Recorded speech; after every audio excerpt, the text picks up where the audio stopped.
I've discovered that there are 3 tools that I think are essential to every dog owner, especially a dog owner who has been in contact with me for behavior issues. It just seems to be a consistent thing across the board.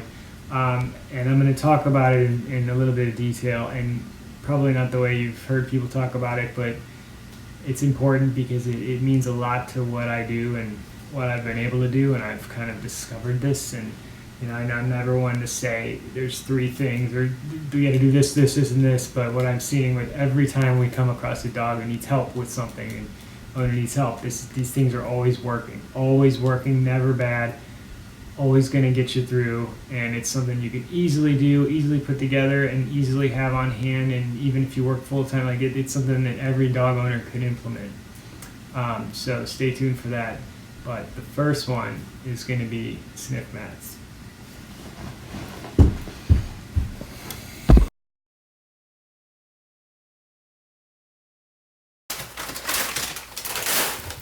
Leave it and get some more stuff.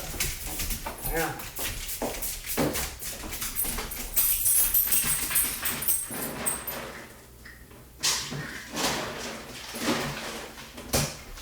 Never. Like, here's your big reward, and it's going to actually calm them down, because I'll prove it. But that's where you get into trouble with always using reward and food as like I'm using dog food here with a couple of extra Charlie Bear treats in there. But in their mind, they're not receiving food from their pack leader. That's not. I'm not providing them the food resource. This is like an extra, great activity I'm giving them, to do, or allowing them to do. It's like, chasing a squirrel, or running up a tree, whatever. Whatever the dogs really get excited and love doing, running out in the water a little bit, this is plugging into that same brain, that same stuff.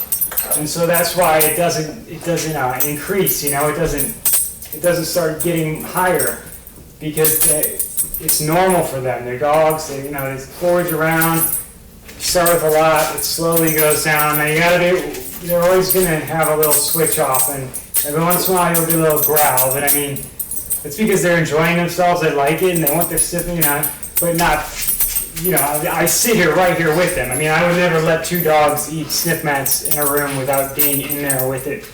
I will say that for sure, so I'll make that clear. I would never have a sniff mat and more than 1 dog going in a room that I was not standing this close in, ever. Any dogs, even the best behaved dogs in the world. I just want to make that clear because, this looks fun, and I just would hate for somebody to, hey guys, check it out, and then you answer your phone and walk off, and there's a big fight, because it will happen. You got to be careful. Good boys.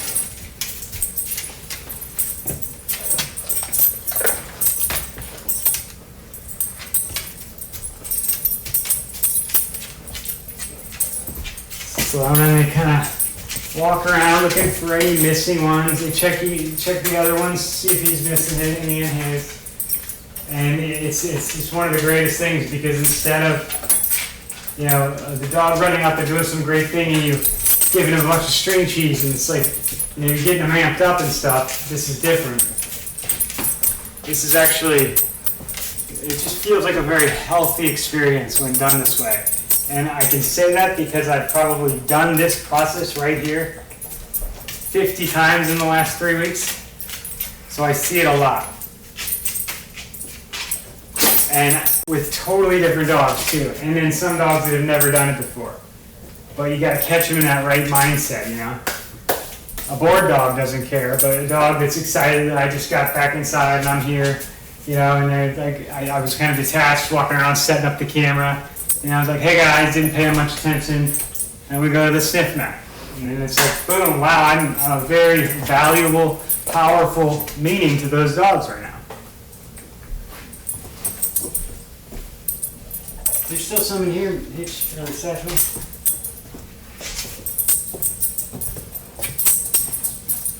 You done, bud? Now, I know there's possessive dogs out there, and you